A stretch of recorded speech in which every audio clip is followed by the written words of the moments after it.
Gracious God, open our hearts to the power of your loving word. Amen.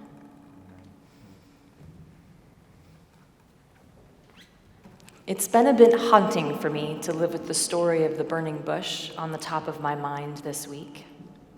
It's a magnificent story, mysterious and powerful, revealing the nature of the divine and the ways in which we engage and are engaged by the Holy One.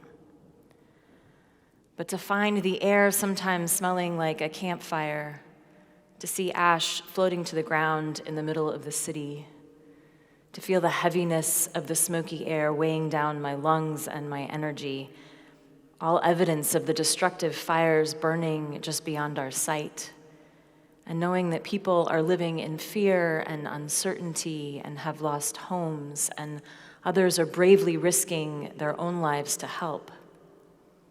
Fire is a powerful and complicated element of nature, and relentless.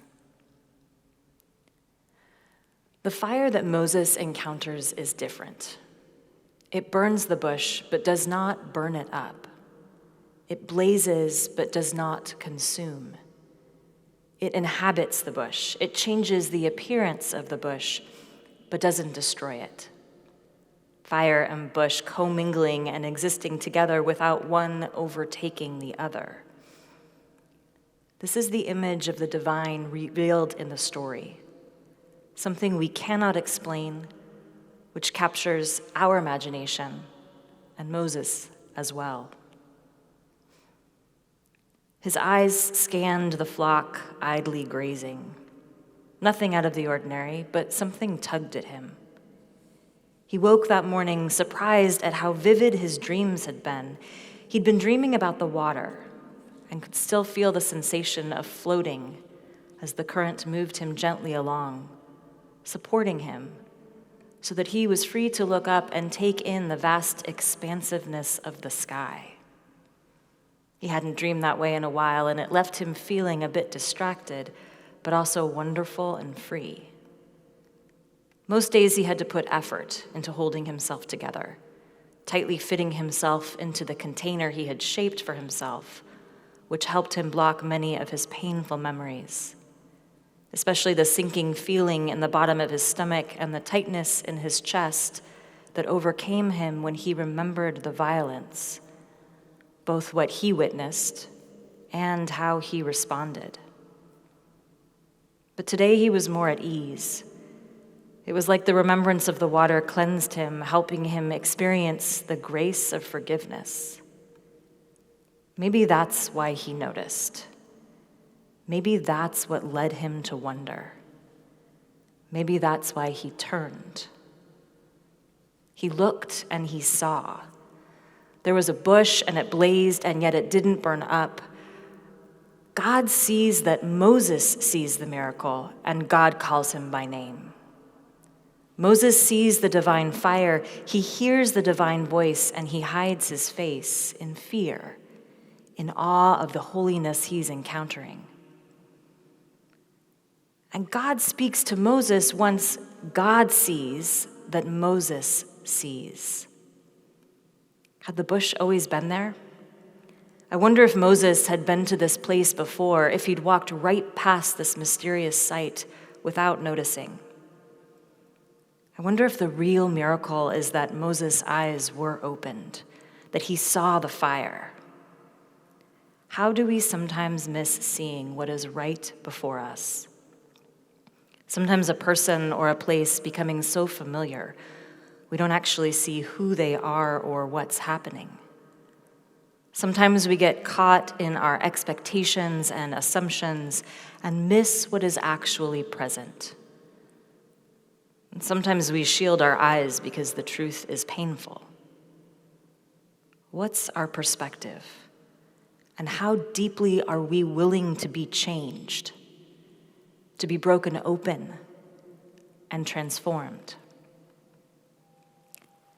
God speaks again from the fire. I've heard the cries of my people in Egypt. I've seen their suffering and the cruelty of their oppressors.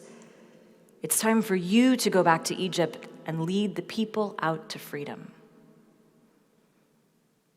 The memories flooded in, bits of conversations, images of the household in which he grew up and was educated, groomed to live like royalty, though he knew he didn't quite fit in. He looked Egyptian. He understood their ways. Was this why? Was God calling him to step into a purpose that seemed uniquely designed for him? Why me, he asked. Because I will be with you, he heard in response. What is your name, he asked. Ehyeh Asher Ehyeh. I am that I am. I am who I am. I will be who I will be, impossible to define, but embodied in the words, a sense of action, a sense of movement, involvement, and a sense of mystery. In his commencement speech offered to the graduating class of Howard University in 2018, Chadwick Boseman said, "When you are deciding on next jobs, next steps, careers, further education, you would rather find purpose than a job or career.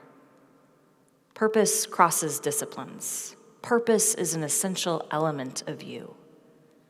It is the reason you are on the planet at this particular time in history." The California wildfires are not all that we are dealing with. It seems like we keep hitting tipping points. The pandemic continues, which for some means isolation and loneliness. For others, perhaps overwhelm and uncertainty. Complications around distance learning. For others, fear, great sadness and grief.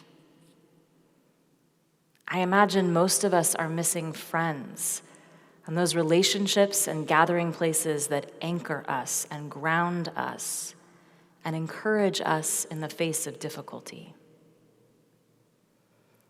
And the horrifying effects of systemic racism have left Jacob Blake paralyzed and two others, Anthony Huber and Joseph Rosenbaum, lost their lives to gun violence during protests that followed. These days, during this odd and agitating time, we have lost so much, and we are grieving. Those we love who have died, a way of being, of relating to each other. And some of us are confronting our blindness, the ways in which we haven't seen the pervasiveness of racism, the ways in which white supremacy is baked into our culture, our values, our systems, our organizations, an ugly truth whose weight has been disproportionately carried by some for far too long. We know how the story unfolds. Moses stepped into his purpose with God. We are invited as well to keep our eyes open, because sometimes the burning bush is a faint glimmer off in the distance, growing gently over time. And other times it stops us suddenly and boldly demands our full attention. May we step into our purpose and, hearing the voice of those who suffer, accept the invitation to work together for liberation, to embody God's dream. May we not only see the fire, but become the fire as well.